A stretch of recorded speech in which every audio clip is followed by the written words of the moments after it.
وزارت صحت نے بتایا ہے کہ ایکٹیو کورونا ٹیسٹ مہم کے تیسرے مرحلے کے تحت بہت سارے شہروں میں اسپیشلسٹ سینٹر قائم کیے گئے ہیں۔ یہاں مقیم سعودی شہری اور غیر ملکی افراد گاڑیوں سے پہنچیں گے اور گاڑیوں میں بیٹھے بیٹھے اپنا ٹیسٹ کروا لیں گے۔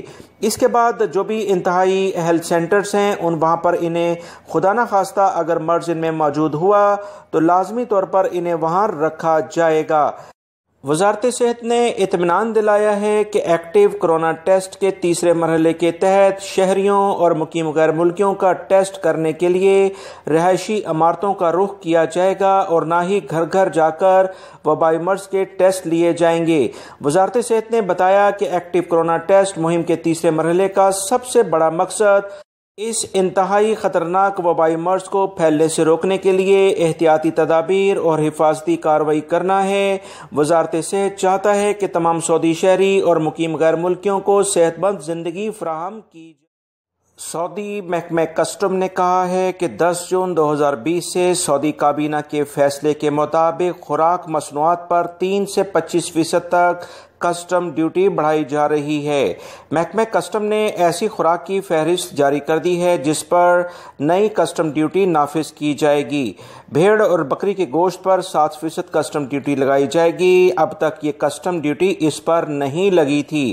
دیگر جانوروں، پرندوں کے تازہ گوشت اور فروزن چکن یعنی جو بھی گوشت وغیرہ آتا ہے اس پر 20 سے 25% تک کسٹم ڈیوٹی میں اضافہ ہو جائے گا۔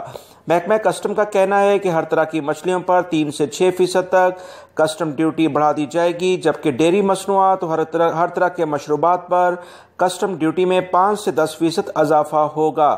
اس کے بعد مزید بتایا گیا ہے کہ پنیر وغیرہ جو ہے اس پر کسٹم ڈیوٹی 5 سے 6% بڑھائی جائے گی۔ مختلف قسم کی سبزیوں پر 15% تک کسٹم ڈیوٹی ہوگی۔ اب تک ان سبزیوں پر کسٹم ڈیوٹی نہیں لگائی گئی تھی، لہٰذا آنے والے دنوں میں سعودی عرب میں کچھ مہنگائی ہو جائے گی، جس کا آلریڈی سعودی وزارت مالیات کی جانب سے اعلامیہ جاری کر دیا گیا تھا۔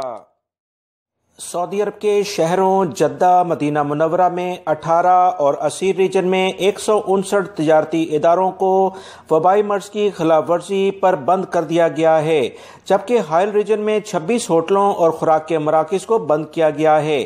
سعودی میونسپلٹی اور اس کے ماتحت بلدیاتی کونسلوں نے نئے وبائی مرض کو پھیلنے سے روکنے کے لیے مقررہ حفاظتی اقدامات اور احتیاطی تدابیر پر عمل نہ کرنے کی بنا پر یہ تفتیشی کارروائیاں شروع کی ہیں، جس پر بہت سارے اداروں کو بند کیا گیا ہے۔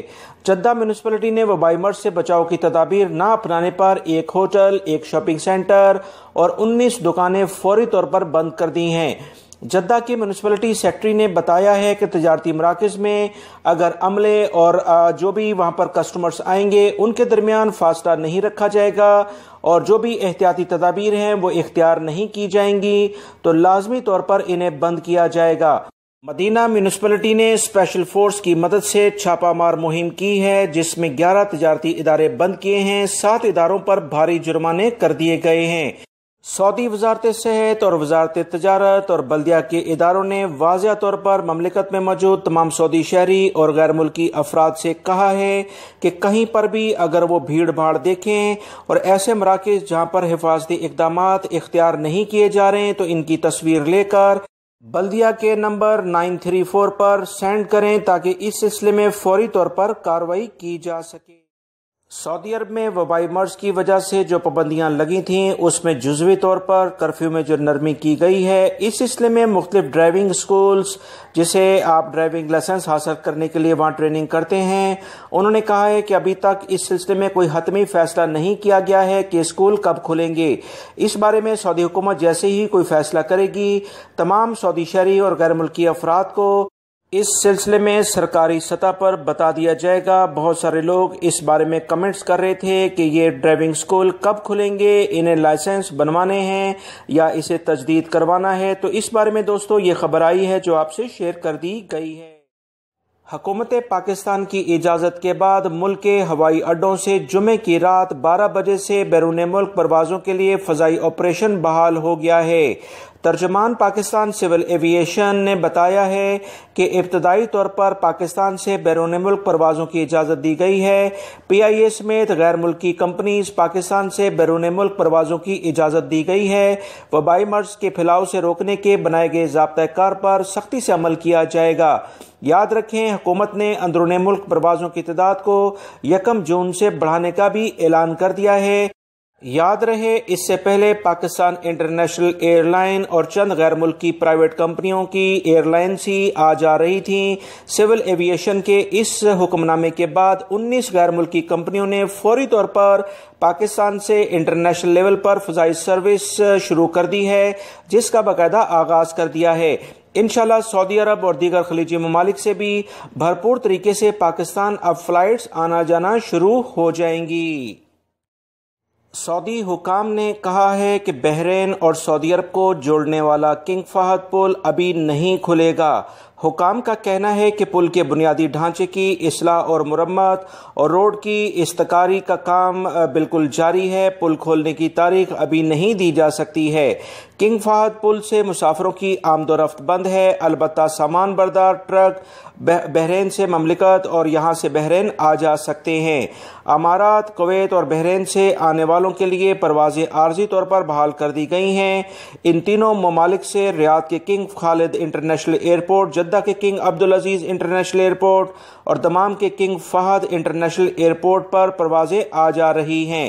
لہٰذا وہ تمام غیر ملکی افراد جو کہ دیگر خلیجی ممالک میں اس فلائٹ آپریشن کے بند ہو جانے کی وجہ سے پھنس گئے تھے، ان کے لیے یہ اچھی خبر ہے کہ ان ممالک سے انٹرنیشنل لیول پر جو پروازیں ہیں وہ سٹارٹ ہو چکی ہیں۔ سعودی محکمہ موسمیات نے توقع ظاہر کی ہے کہ ہفتہ 30 مئی کو سعودی عرب کے 3 علاقوں میں گرج چمک کے ساتھ بارش ہوگی۔ جازان، عسیر اور بہا میں بارش سے قبل گرد و غبار کا طوفان آئے گا۔ اس سلسلے میں انہوں نے بتایا کہ گرد آلود ہوائیں تبوک، مدینہ منورہ، مکہ المکرمہ اور حدود شمالیہ کے بعض علاقوں، الجوف، حائل اور قصیم، ریاض میں حد نظر کافی محدود ہو جائے گا۔ گرد آلود ہواؤں کا سلسلہ نجران تک پھیل جائے گا۔ بحر احمر میں لہریں 2.5 میٹر تک اونچی اٹھیں گی۔ ہوائیں شمالی مغرب سے شمال کی جانب چلیں گی۔ ماہرین موسمیات نے مزید بتایا ہے کہ جیسے جیسے سعودی عرب میں اب ٹیمپریچر بڑھ رہا ہے، مملکت میں سلطنت عمان سے آنے والی تیز جو گرمی ہے وہ اب اس میں اضافہ ہوگا، جس کی وجہ سے مملکت میں مزید بارشیں بھی ہوں گی۔ ایک اور ماہرین موسمیات نے بتایا ہے کہ عراق اور کویت سے بھی گرد آلود ہوائیں آئیں گی، جس سے مملکت میں کافی آندھییں آنے کے امکانات پیدا ہو گئے ہیں۔ لہٰذا تمام افراد لازماً احتیاطی تدابیر اختیار کریں۔